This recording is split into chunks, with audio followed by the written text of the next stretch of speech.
San Francisco officials introduced legislation that would ban the sale of e-cigarettes in the city.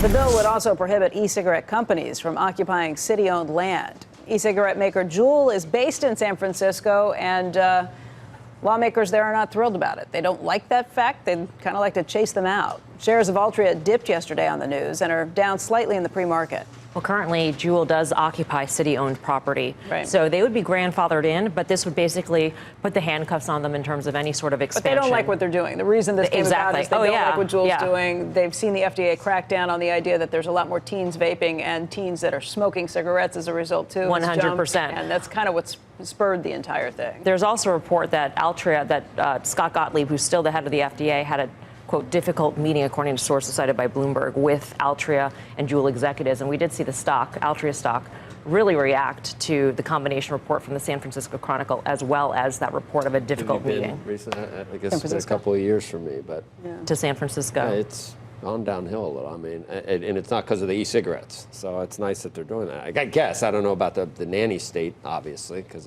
but I don't like these e-cigarettes. I think.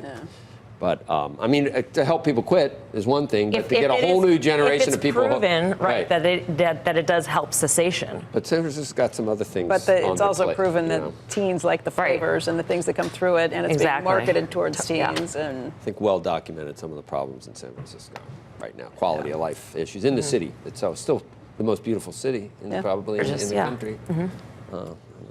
Meantime, Google is shaking out the gaming universe, the tech giant launching cloud gaming service Stadia. It will be a Netflix-type service for video games. One of the biggest winners on the news, AMD, which will power Stadia's streaming platform. The stock is up 1%. This is on top of a gain in yesterday's session, more than 6%. Check out, though, the fallout in the gaming sector. Of course, you talk about comparisons to Netflix, and you're worried about displacement within an industry in terms of distribution and content. Take-Two and Activision Blizzard. This news was released yesterday afternoon. We saw a lot of the reaction yesterday's session, but this is something to continue to watch, because if this paradigm of Netflix applies to this industry, that's a lot of shakeup. That's a lot of displacement in terms of the current players here.